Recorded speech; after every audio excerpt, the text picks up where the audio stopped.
1911년, 지금으로부터 한 110년 정도 전에 영국에서 건조된 당대 최고의 호화 여객선이 있었습니다. 최고의 장비, 시설, 최고의 규모를 자랑하며 최고의 안정성을 자랑하는 여객선이었습니다. 영국 화이트 스타 라인사가 건조한 이 여객선의 총 톤수는 46,329톤. 군함으로 치자면은 굉장히 꽤 큰 군함입니다. 우리나라 군함 그죠? 예, 4만 톤이면 어마어마하죠, 그죠? 보통 군함은 몇천 톤 단위로 이렇게 측정이 되는데 4만 톤이라면은 우리 국방부가 예전에 경 항공모함이라고 설계하려고 개념을 잡았을 때 그때 톤수가 한 3, 4만 톤 됩니다. 그런데 최근에 현대 중공업이 한 8만 톤 정도 되는 중항공모함을 이렇게 개념을 잡고 이제 진행을 하고 있다고 하는데 항공모함의 한 절반 정도 수준이라고 보면 되는 거예요. 길이가 한 270m, 너비가 28m. 그 당시 속도로 22노트. 지금 빠른 군함이 30노트, 빨라봐야 좀 40노트 이렇게 가는 거거든요. 그걸 또 환산하면은 한 1. 얼마를 곱해야죠? 1.6을 곱해야 되나? 이게 곱하면 되거든요. 속도도 그 당시에는 굉장히 빠른 그 큰 규모의 22노트. 그리고 획기적인 이중 선조와 방수 구획을 채용해서 불침선, 침수가 될 수 없는 그런 구조를 갖춘 배였습니다. 그래서 이름도 거인이라는 뜻의 타이타닉입니다. 영화로도 보셨죠? 타이타닉. 당연히 이렇게 자랑스러운 여객선을 타고 여행하는 선원들과 승객들은 많은 사람들의 부러움을 사는 건 당연하겠죠. 이듬해 5월, 그러니까 1912년 5월에 영광스러운 타이타닉 첫 번째 항해가 시작되었습니다. 그런데 출발한 지 4일 17시간 만에 타이타닉은 빙산에 부딪혀 침몰하였고 1,500여 명의 승객과 선원들은 바다에 수장되고 말았습니다. 우리가 아픈 기억으로 가지고 있는 2014년에 일어났던 세월호 사건도 약 300명 가까이 우리 아픔이 있습니다. 이 규모가 여기 한 5배 정도 됐다고 생각을 해보면 망망대해에서 이런 수장되었다는 사건, 슬픈 사건이죠. 주변에 있던 배들이 빙산이 있으니 조심하라고 무전을 보냈어요. 그런데 이 배는 경고를 무시한 채 속도도 줄이지 않고 계속 운행하다가 변을 당하게 된 것이죠. 게다가 이 배의 선장은 안전을 너무 과신한 나머지 만약의 사태를 대비해서 구명정을 충분히 준비해야 되는데 그것도 준비하지 않았습니다. 구명정이 더 있었더라면 더 많은 사람들이 살 수 있었어요. 그렇게 1512명의 사망자는 그렇게 살 수가 없어서 바다에 수장된 거죠. 여러분 그 타이타닉 영화를 나름대로 보신 분이죠. 저는 개인적으로 그 영화의 가장 가슴 깊은 장면을 얘기하려면 마지막에 침몰하는 배에서 음악가들이 연주를 하죠. 찬송가입니다. 찬송가를 다 연주하면서 담대하게 죽음을 맞이하는 그 음악가들 그 모습을 보면서 그 죽음의 과정 속에서 다른 사람들을 살려고 그렇게 노력하는데 그 음악가들은 담담하게 바이올린과 여러 가지 악기를 동원하면서 주변에 있는 사람들에게 안심하라고 이렇게 격려하는 그 모습이 저는 너무 감동적으로 그 모습으로 보았습니다. 가장 안전하다고 과신한 나머지 거대한 장인 앞에 교만으로 나아갈 때 이 타이타닉의 규모는 빙산의 일각보다 적었다는 것을 알게 되는 거죠. 아무리 큰 배라고 과신했지만 빙산의 일각보다 못한 그런 배였다는 것이었죠. 만일의 비상사태에 전혀 준비하지 못한 채 승객과 타이타닉은 침몰한 것입니다. 우리는 나이만 먹는다고 성숙이 보장되거나 실수로부터 자유로워지는 것이 아니죠. 특히 욥기에 보면은 엘리바스가 욥의 세 친구가 욥과의 그런 이야기를 통해서 잠잠히 있죠. 세 번의 이야기, 총 9번의 이야기가 주고받은 데까지 엘리바스가 가만히 있다가 도저히 안 돼서 엘리바스가 얘기를 하죠. 네, 그대들의 머리 머리카락이 희기 때문에 연로했기 때문에 내가 지금까지 함부로 얘기하지 않았는데 도저히 안 되겠다고 깨닫는 거죠. 연로하다고 지혜로운 것도 아니고 엘리바스가 막 내붙습니다. 연세가 많다고 하나님 뜻을 아는 것도 아니라고. 그렇습니다. 나이를 먹는다고 성숙이 자동적으로 보장되는 게 아닙니다. 실수로부터 자유로워지는 것도 아닙니다. 그리고 우리가 가장 경계해야 할 것, 물론 그리스도인으로서 가장 경계해야 할 삶의 태도 가운데 하나가 바로 뭘까요? 교만입니다. 성경에서 가장 경계해야 할 두 가지를 꼽으라면 저는 스스럼없이 교만과 탐욕을 꼽겠습니다. 교만과 탐욕은 하나님께서 싫어하시는 1, 2순위입니다. 왜냐하면 이 두 가지가 다 하나님을 거부하는 거거든요. 교만은 하나님의 자리에 누가? 나 자신이 앉겠다는 의지의 표명이 바로 교만이고, 탐욕은 뭐예요? 하나님을 섬기는 자리에 다른 신을 둠으로써 우상 숭배의 자리로 가기 때문에 하나님은 교만과 탐욕을 아주 싫어하십니다. 인류 역사 전체가 교만의 역사이고 지금도 교만이 이 세계를 뒤덮고 있습니다. 뉴스만 틀어봐도 얼마나 많은 교만한 사건들이 이 지구상에 존재하고 있는지요. 저와 여러분들이 주님과 함께 오래 동행하면 할수록 죄로부터 자연스럽게 면역이 들어가지고 나는 죄와 무관한 삶을 살 수 있어 라고 자신한다면 얼마나 좋겠습니까? 우리가 지난 3년 동안 코로나에 걸리지 않기 위해서 면역 주사를 몇 번이나 맞았습니까? 보통 3번 맞았었죠. 저는 3번은 겁나서 못 맞고 2번까지를 맞았습니다. 면역 주사 맞는다고 코로나 안 걸렸습니까? 걸렸습니다. 그리고 이런 현실은 그렇지 않습니다. 주님과 동행하면은 자동적으로 죄로부터 면역이 형성되지 않는다는 것입니다. 우리가 죄의 유혹으로부터 완전히 면역되는 일은 죽을 때까지 절대로 일어나지 않습니다. 종종 가장 심각한 죄에 빠진 사람들이 누구인지 아십니까? 하나님과 오랫동안 동행한 사람들입니다.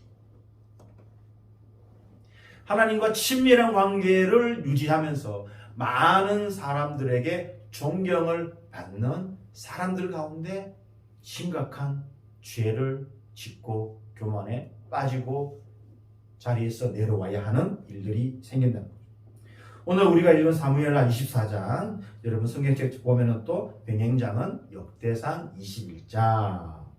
물론 약간 초반부에 시작하는 그런 어떤 주된 다윗이 인구조사를 하게 된 주된 동기가 서로 다르게 표현되어 있지만 역대상에서는 사탄이 다윗의 마음을 이렇게 불어넣었다 이렇게 얘기를 하고 있어요. 자, 다윗은 그의 인생 말년에 수많은 사람들을 희생시키는 결과를 가져오는 죄를 범하게 됩니다. 여호와는 나의 목자시니 내게 부족함이 없으리로다. 나의 평생에 그의 그렇게 평생 하나님과 동행한다고 찬양했던 다윗이 인생 말년에 심각한 교만의 죄를 통해서 얼마나 많은 하나님의 백성이 죽어야만 했는지, 바로 가장 심각한 죄에 빠진 사람들이 바로 하나님과 오랫동안 동행한 사람들의 그 비극적인 사례가 누구라고요? 다윗이라는. 그래서 이런 비극적인 신뢰를 마주하면서 우리가 이 시대에 건강한 그리스도인으로 살아가고자 하는 우리는 어떻게 교만에 대처해야 되는가? 물론 우리가 교만에 빠지지 않을 수는 없지만 교만에 대처할 수는 있어야 되잖아요. 어떻게 교만에 대처해야 되는지 그것을 살펴보고자 합니다. 왜냐하면 교만은 영적 거인도 침몰시키는 빙산바다 같은 존재이고, 그래서 건강한 그리스도인에게 있어서 교만은 경계 대상 1호이기 때문에 우리가 이 교만이라는 실체를 좀 더 살펴봐야 된다는 거죠. 그러면 우리는 어떻게 교만에 빠지지 않는 것보다 교만에 빠지더라도 그 교만에서 헤어나와야 되겠죠. 교만의 늪에 빠져서 헤어나오지 못하는 게 아니라 아, 내가 교만에 빠졌구나. 그러면 교만에서 빠져 나와야 되겠구나. 결단하고 어떻게 그 일을 수습해 나갈 수 있는가? 어떻게 건강한 그리스도인으로 살아갈 수 있는가? 그 첫째, 우리는 영적으로 깨어 자신의 마음을 낮추면서 살아가야 합니다. 우리가 이 사무엘 상하를 쭉 읽어보면 알겠지만 사무엘하 21장에서 다윗은 블레셋과의 전투에서 승리하는데 그 이후로부터 약간 좀 이상해지기 시작합니다. 그 전투에서 승리를 거둔 후에 다윗은 쉽게 유혹에 넘어갈 수 있는 상태가 되고 만다라고 성경은 우리에게 말해주고 있는데요. 왜냐하면은 영적 승리 직후에 가장 유혹에 취약한 상태가 됩니다.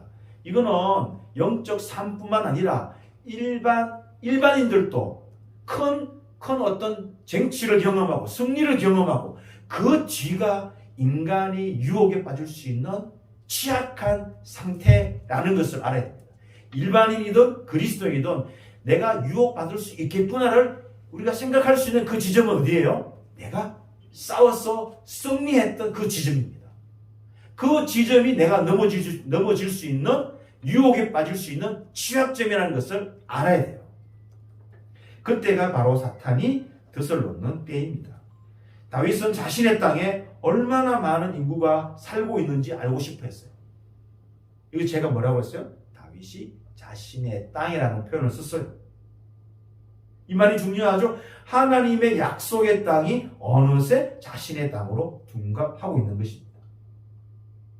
자, 동기는 군대에 있는 수를 알기 위한 것이었어요. 그러나 다윗의 드러나지 않는 숨은 동기는 교만이었어요. 자기 영토가 실제로 얼마나 큰지, 사실 다윗 시대 때 이스라엘의 영토가 가장 컸거든요. 자기 왕국이 얼마나 광대한지, 군대가 얼마나 강력한지 확인해 보기를 원했던 거죠. 온통 자기 것에 집중하고 있었습니다.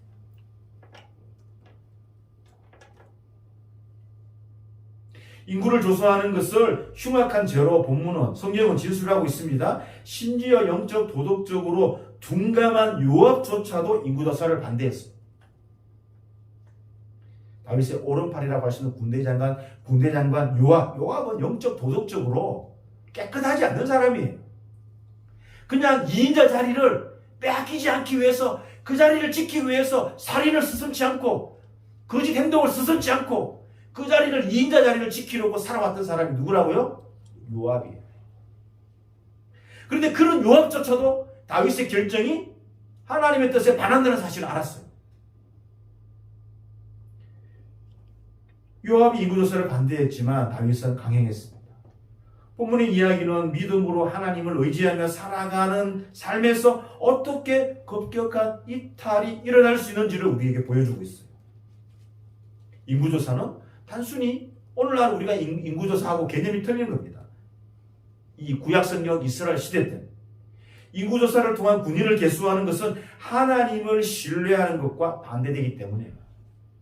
모세오경에 보면 사람의 수를 조사하지 말라. 조사할 때는 특단의 조치를 취하고 인구조사를 해야 된다. 그러나 너무 인구조사를 하지 말라라고 하나님께서 말씀해 주었어요. 왕들은 함부로 인구조사를 하지 말라. 인구조사를 강행한다는 것은 성경의 여러 내용에 대해서 반하는 거예요. 시편 20편에서 이런 기도를 드립니다. 혹은 병거, 혹은 말을 의지하나 우리는 여호와 우리 하나님의 이름을 자랑한다.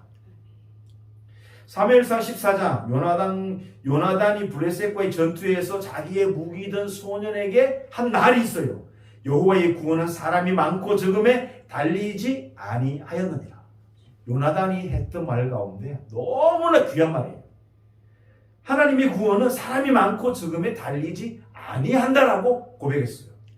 그리고 결정적으로 출애굽기 30장 12절에는 네가 이스라엘 자손의 수요를 따라 조사할 때에 조사받은 각 사람은 그 생명의 속전을 여호와께 드릴지니, 생명의 속전이 얼마예요? 반세겔. 이는 그 계수할 때에 그들 중에 언역이 없게 하려 함이라. 이렇게 생명의 속전을 여호와께 드리지 않고 계수하면은 어떤 일이 발생한다고요? 언역이 발생한다. 근데 오늘 성경 본문에는 뭐가 발생했죠? 그대로 발생했죠. 이렇게 성경에서도 분명하게 밝히고 있음에도 불구하고 다윗은 요압에게 인구조사를 명령하고 강행합니다. 다윗에게 인구조사는 더 이상 자기가 이때까지 하나님의 이름으로 치러온 전쟁이 앞으로는 그렇게 하지 않고 누구의 이름으로? 다윗의 이름으로 하겠다는 거예요. 자기의 전쟁으로 앞으로 살아가겠다고 어떻게 결심한 것과 다른 거예요. 여기서 다윗이 이 문제를 성경적으로 해결하기 위해서 하나님 앞에 가지고 나갔더라면 어떻게 되었을까? 안타까움을 가지게 됩니다. 교만한 생각은 우리로 하여금 하나님 앞에 나아가지 못하도록 방해합니다. 네가 할 수 있어. 굳이 하나님께 도움 안 구해도 너 스스로 할 수 있어. 해봐. 너도 하나님처럼 잘할 수 있단 말이야. 교만은 우리가 하나님 앞에 나아가지 못하도록 방해합니다. 다윗은 전생애를 통해서 그가 이루어낸 것, 그거 혼자 한 겁니까? 결코 혼자 한 게 아니었어요. 하나님이 함께 해주셨다고 다윗 스스로도 고백한 거죠. 바로 이 본문의 다윗은 이 당시에 영적으로 깨어 있지도 못했으며 마음이 하나님 앞에 겸손하지도 못한 거예요.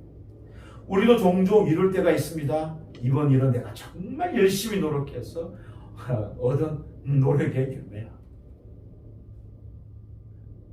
제 아들이 한 명 있는데요. 이놈 새끼가 뭐라고 얘기하는지 압니까? 고등학교 때 내가 열심히 운동하고 노력해서 이렇게 할 수 있는 거야. 하나님이 나를 도와준다고? 별로 안 믿으려고 했어. 내가 열심히 해야지. 그래야 성적도 좋아지고 운동 열심히 해야 이렇게 되지. 그 말을 들은 아버지는 마음이 어땠을까요? 마음이 아팠죠. 내가 이게 아들에게 신앙의 힘을 제대로 못 보여줬구나. 대부분 사람들은 내가 정말 열심히 해서 노력해서 얻은 열매라고 스스로 그렇게 고백을 합니다. 그러나 성경은 교만은 뭐의 선봉이라고 그랬습니까? 패망의 선봉이라고 했습니다. 교만한 마음이 들기 시작하면 내 속에서 하나님이 한없이 작아져요. 내 속에서 하나님의 능력이 점점 커져야 되는데 교만한 자는 내 속에 하나님이 점점 작아진다는 거예요. 그리고 내 자아가 점점 커지고 내가 마치 슈퍼맨이 된 것이냐, 모든 것을 할 수 있는 것이냐, 그렇게 생각할 수 있게 되는데 절대 그렇지 않습니다. 제가 앞에 얘기했죠. 하나님은 교만을 싫어하시는 이유가 있는 것은 바로 교만은 하나님의 자리를 탐내기 때문에. 창세기 3장 사건에서 사탄이 아담에게 뭐라 했죠? 너 하나님처럼 될 수 있어. 부추긴 거잖아요.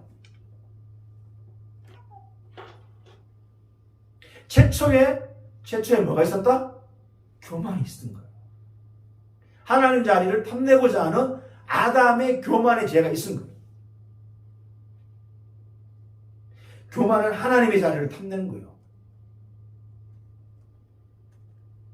하나님의 자리에 나 자신이 앉고자 하는 탐욕이기 때문입니다. 그래서 우리는 철저히 깨어 있으면 이 교만이라는 것이 내 삶 속에서 나의 삶을 좌지우지 않도록 늘 깨어 있어야 하는 것이죠. 어느 순간에도 하나님의 하나님 되심을 입으로 고백하고 인정해야 됩니다.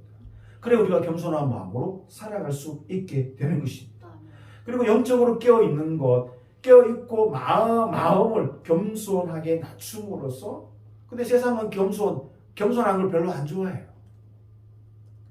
겸손하면 뭐로 보죠? 무능한 것처럼 봅니다.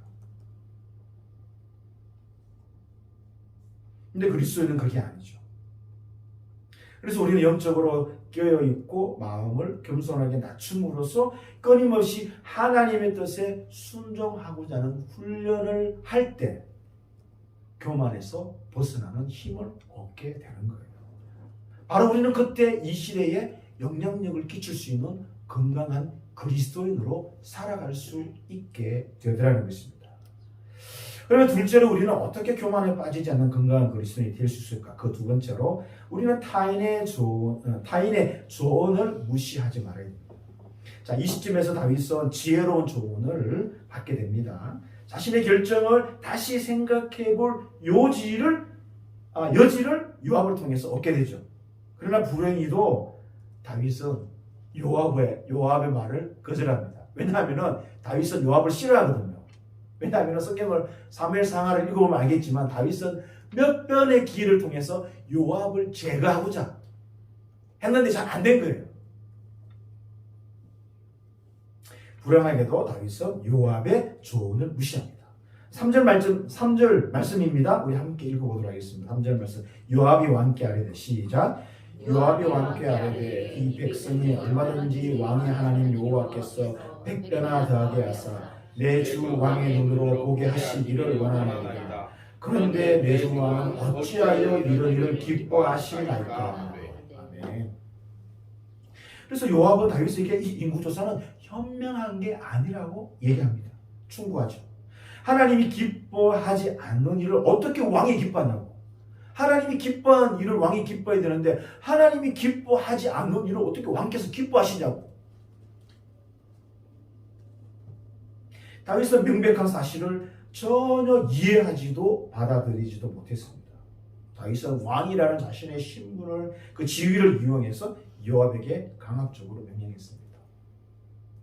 예전에 왜 그 개그맨 박명수 씨는 뭐로 유명하죠? 주로 고함치고 호통치죠. 그래서 박명수 씨의 버전을 한번 제가 해보겠습니다. 내가 하라면 하는 거야. 그렇죠? 다윗이 요압에게 그렇게 강압적으로 얘기하는 거예요. 역대상에서 다윗이 이런 제멋대로 하는 생각을 품도록 한 직접적인 장본인은 사탄이라고 말을 하고 있습니다. 그래서 역대상과 사무엘하 이 두 사건을 동기적인 측면에서 비교해 보자면은 전혀 엉뚱하고 다른 내용이 아니라 두 동기가 맞물려 있는 거죠. 뭐예요? 우리의 삶에서 진정한 전투는 어디에서 일어난다? 마음에서 일어난다. 마음에서 그 전투가 일어나는데 이 순간에는 사탄이 다윗의 마음을 사로잡아. 사탄은 우리의 마음에 들어와서 우리의 생각을 좌지우지할 수 있는 거예요. 그래서 신약 성경은 우리에게 늘 뭐라고 했죠? 성령 충만함을 구하라, 간구하라. 요압은 다윗에게 그렇게 하지 말라고 경고했지만 왕의 명령이 요압을 재촉했습니다. 사람이 차지하고 있는 지위가 얼마나 높든지 관계없이 그의 삶을 살피고 조언하며 때로는 책망할 누군가가 옆에 없다면 그 사람은 위험한 상황에 처해는 것과 마찬가지죠. 다윗은 신하인 요압의 조언을 무시했습니다. 네가 뭔데 나보고 이래라 저래라 하는 거냐. 내가 하라면 하지. 그렇게 하면 돼. 라고 강압적으로 제청하고 있습니다. 이와 마찬가지로 우리의 삶에도 우리를 바라잡아주는 이들의 조언을 무시하지 말아야 됩니다. 남편은 누구의 말을 귀담아 들어야 되죠? 아내의 말을 귀담아 들어야 됩니다. 왜? 하나님이 남자와 여자를 만드실 때 여자의 위치가 그렇게 되도록 만들었거든요. 여자를 현명하게 만들었으니까. 그런데 창세기 3장은 또 다리 걸려가죠. 안타까웠게. 그렇지만 삶의 경험을 통해서 저도 삶의 경험을 통해서 아내의 말을 듣는 거 100번 지당한 말입니다. 첫 번째 여러분의 그런 어떤 여러분의 배우자의 그런 어떤 조언을 새겨 듣는 연습도 해야 될 거죠. 그런데 대한민국은 이 조선 시대의 영향으로 남존 여비의 생각이 여전히 있었어. 당신이 뭔데? 나한테 이래라 저래라 거야. 기본적으로 깔고 있죠? 가운데 충청도 남성분들은 보니까 제가 한 3, 4년, 4, 5년 보니까 남성분들은 굉장히 여성분들을 존중해 주는 거예요. 경상도하고 다른 게 그거예요. 말은 잘 하지 않는데 여성분들을 잘 이렇게 그래서 제가 여성분들이 좀 이 지역은 드세구나 그런 생각을 좀 하게 되었어요. 나쁜 뜻으로 한 게 아니에요. 다윗은 요압의 조언을 무시하고 큰 대가를 치르게 되죠. 진정한 그리스도인은 나 혼자 독불 장군이 아니죠. 여러분, 건강한 그리스도인이라는 것은 나 혼자 건강해지는 게 아니에요. 건강한 그리스도, 옆에 있는 건강한 그리스도인들이 있을 때 나도 건강해지는 거예요. 건강한 그리스도인은 서로서로 영향을 미치기 때문인 거예요. 그래서 건강한 그리스도인으로 살아가는 게 참으로 중요해요. 건강한 그리스도인은 뜻을 같이 하는 이들의 조언을 주의 깊게 듣는 자고, 우리가 건강하다고 할 때 이 건강하다는 것은 뭐냐면은 필요할 때 도움이나 조언을 받아들일 줄 아는 상태가 건강한 거예요. 상대방의 도움이나 조언을 받아들이는 그 상태가 내가 건강하지 않고 어떤 도움을 받을 처지, 약자의 처지에서 그걸 받아들이는 게 아니라 내가 그리스도인에서 건강한 영적 상태를 유지하고 있다는 그 반증이 뭔가, 주위 사람들의 조언을 무시하지 않고 한번 새겨질 들을 정도로 그 귀담아 듣는 상태, 마음의 상태를 건강하다. 그래서 정신적으로 건강하다, 영적으로 건강하다라고 표현할 수 있는 거예요.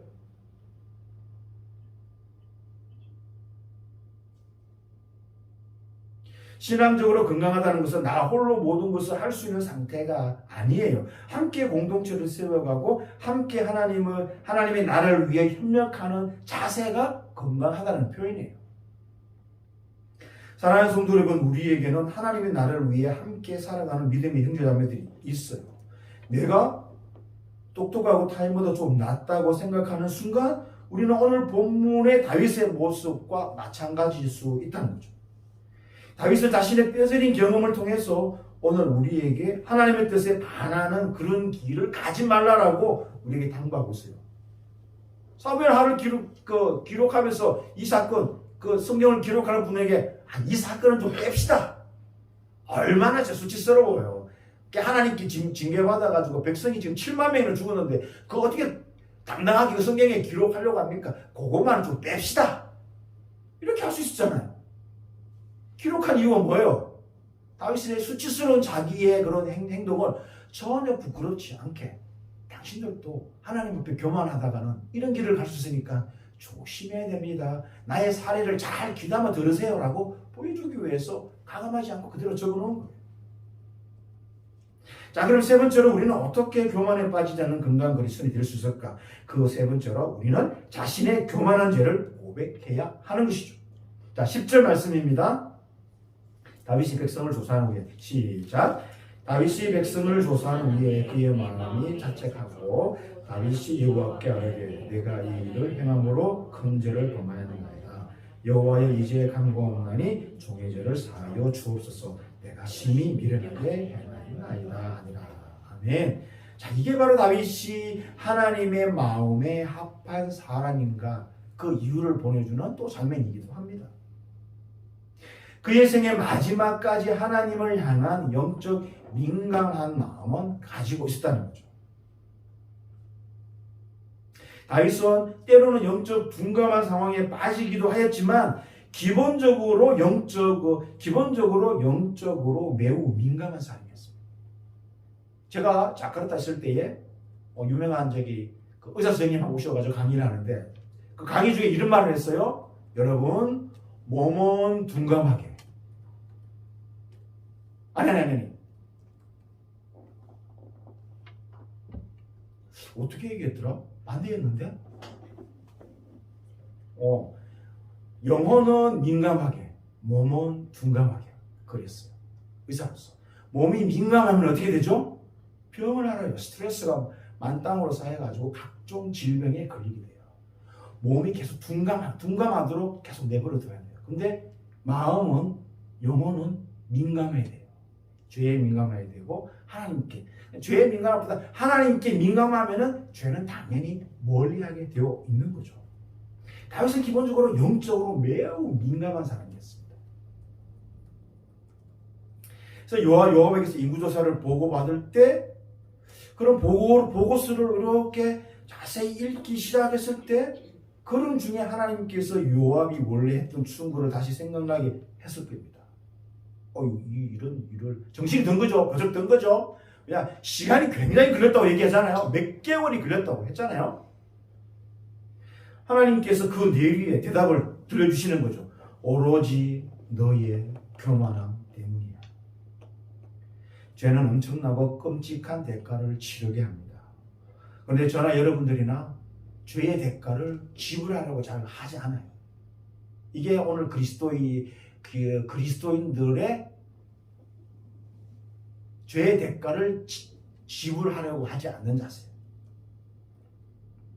다윗의 범죄 때문에 백성들 7만 명이 죽임을 당하게 됩니다. 다윗은 자신의 죄의 대가를 낱낱이 보게 되고 자신의 불의에 대한 책임을 통감하며 마음을 찢습니다. 그래서 그 대가로 자신이 여호와의 손에 빠지기로 선택한 것이죠. 그래서 전염병 이야기 전후에 다윗의 기도가 오늘 나오는데요. 그가 드린 첫 번째 기도는 참회의 기도죠. 10절. 내 때문입니다. 그죠? 그리고 두 번째 기도는 뭐예요? 중보 기도예요. 17절. 이 백성이 뭔 잘못입니까? 차라리 저와 제 아버지 집을 치십시오. 라고 중보 기도를 드리는 거죠. 여러분, 혹시 예배 때 기도하시는 분들 한번 이렇게 생각해 보시기 바랍니다. 우리가 흔히 어떤 기도의 정령구, 수고라고 할 수 있겠죠? 이렇게 합니다. 어떻게 합니까? 하나님, 우리가 알고도 지은죄, 모르고도 지은죄 다 용서하여 주옵소서. 그러면 하나님이 용서해 주니까 뭐 해야죠? 알고 지은 죄는 가슴을 치며 회개하고, 모르고 지은 죄는 깨달아 알 수 있도록 성령님께서 조명해 주십시오. 깨닫게 해 주십시오. 라고 기도해야 되는 거죠. 이렇게 기도하면서 저는 마음으로 좀 안타까운 게 알고 지은 죄, 모르고 지은 죄를 용서해달라고. 거기에 뭐가 없죠? 회개가 없어. 고백이 없어. 그냥 이 한마디로 퉁 치고 넘어가는 거예요. 이렇게 수십 년간 살아오니까 우리가 변화없는 그런 삶을 살아가는 거잖아요. 변화를 이루는 주된 요인은 뭐예요? 자기가 지은 죄에 대한 명확한 고백이 하나님 앞에 있어야 자기 삶이, 생각이, 태도가, 마음이 변화가 돼요. 그래야 건강한 그리스도인이 되고 주위 사람들이 우리를 볼 때 저 사람 뭐가 달라 라고 이야기를 할 수 있게 되더라는 겁니다. 다윗을 우리가 읽어보면 다윗은 항상 하나님께 순종하지 않았어요. 그러나 그는 언제나 하나님께 가까이 할 줄 알았어요. 다윗은 항상 하나님께 민감한 것은 아니었어요. 그러나 그는 언제나 하나님께 호소했어요. 다윗은 항상 믿음대로 생활한 적은 아니었어요. 그러나 그는 문제에 직면했을 때 언제나 기도하는 사람이었어요. 다윗의 인생은 기도로 시작해서 기도로 마치는 인생이었다라고 우리가 그렇게 불러도 과하지 않아요. 시편을 읽어보면 꾸꾸절절히 하나님 앞에 기도하는 다윗의 모습을 우리가 보기 때문인 거예요. 이런 다윗의 채와 자백의 기도는 어떻게 갑니까? 내 용서해 줄게. 이걸로 끝납니까?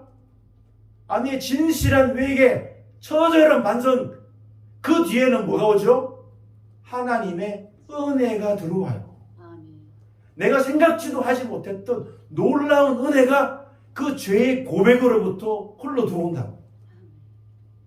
근데 우리가 하나님의 은혜를 경험하지 못하는 이유가 뭐예요? 처절한 죄의 고백이 없기 때문입니다.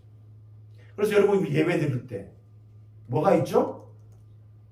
목사님이 한 주 동안 여러분 하나님 앞에 지은 죄를 뭐 하자? 회개하자, 참여하자 하잖아요. 여러분, 다윗의 인생 가운데 가장 위대한 일은 무엇이었을까요? 골리앗을 물리쳤던 일? 전쟁에서 승승장구했던 일? 분열되었던 민족을 하나로 통일시킨 일? 그리고 몇 년 동안 하나님의 언약궤를 그냥 어디 있는지도 모르고 살아왔는데 그 하나님의 언약궤를 모시고 온 일? 여러분들은 다윗이 한 일 가운데 뭐가 가장 위대한 일이라고 꼽을 수 있겠어요? 저는 다윗이 했던 가장 위대하고 중요한 일은 바로 자신의 죄에 철저한 회개로 나아갔을 때 하나님으로부터 받은 그 은혜가 다윗의 인생 가운데 가장 중요한 거죠. 여러분, 이것 때문에 뭐가 생기게 되죠? 아라우나 타작마당이 나오게 되고 거기에서 하나님 앞에 번제와 화목제를 드리게 되고 아라우나 타작마당은 솔로몬이 거기에다가 뭘 짓죠? 하나님 예루살렘 성전을 아라우나 타작마당이 지어요. 물론 다윗이 자기가 직접 짓지 않지만 모든 준비를 하고 죽어요. 그 은혜, 하나님의 성전에 대한 그런 강력한 그런 어떤 그 소원이 이 죄를 통해서 그리고 죄의 회개를 통해서 하나님의 은혜로 역전을 시켜주는 거예요. 하나님은 중심으로 통회하는 자, 회개하는 자, 자신의 죄를 고백하는 이들을 물리치지 않아요. 너 이런 죄 지었지? 내가 너를 가만두지 않을 거야? 이게 아니에요. 동의하는 자, 회개하는 자, 고백하는 자를 받아들이시는 분이에요. 성경은 우리에게 이렇게 살라라고 당부하고 있어요. 잘못을 범하지 말라, 이거 하면 안 돼, 이게 아니라 잘못해도 괜찮아, 범죄해도 괜찮아. 그런데 하나님 앞에 중심으로 통회하고 돌아오면 돼. 그럼 너의 삶이 변화될 거야. 그러면 너가 하나님을 알게 될 거야. 하나님의 은혜를 경험하게 될 거야. 그렇게 성경은 우리에게 말씀해 주고 있는 거예요. 이것이 사실 부끄러운 일이 아니에요. 부끄럽지만 우리로 하여금 하나님 앞에 서게 해요. 수치스럽고 감추고 싶지만 그것을 드러내놓고 하나님께 있는 그대로 자백하고 회개하면은 하나님은 우리가 상상하지 못한 은혜를 우리에게 허락하신다는 거예요. 누구를 통해서? 다윗의 인생을 통해서 우리가 보게 되는 거예요. 배우게 되는 게 바로 이거예요. 죄의 고백이 사라지는 시대. 하나님이 우리에게 원하시는 것은 항상 올바른 삶이 아니에요. 하나님 앞에 고백하고 회개하는 삶이에요. 이것이 건강한 그리스도인으로서 살아간다고 하는 거예요. 말씀을 맺도록 하겠습니다. 오늘 다윗에게 인터뷰를 요청했어요. 제가 다윗에게 인터뷰를 요청했어요. 이 시대에 영적으로 건강한 그리스도인으로 살아가고자 하는 그런 많은 그리스도인에게 들려주고자 하는 말씀이 있다면 뭐겠습니까? 그래서 제가 다윗의 그런 답변을 상상해 보았어요. 저는 저의 인생 경험을 통해 여러분에게 말씀드릴 수 있는 것은 오늘 여러분이 읽은 사무엘하 24장의 경험을 언급하고 싶습니다. 여러분이 살고 있는 시대에 영적으로 성숙하고 건강한 그리스도인으로 살기를 다짐하는 여러분은 교만이라는 거짓에 사로잡히지 않도록 해야 됩니다. 그리고 철저하게 하나님 앞에 잘못한 것은 회개하며 살아가십시오. 그럼 여러분이 상상하지 못했던 은혜를 경험하게 될 것입니다. 다윗 같은 위대하고 경건한 사람도 그 삶의 말년에 실족하여 자신의 삶을 엉망진창으로 만들 수 있다는 것을 우리는 기억해야 됩니다. 나 또한 그런 교만한 자가 되기 십상이라는 것을 경계해야 됩니다. 이것을 명심하며 살아가야 되는 것이죠. 그래서 저와 여러분이 이 시대에 하나님께서 사용하시는 건강한 그리스도인으로 살아가시기를 사모하시기를 주님의 이름으로 축원합니다.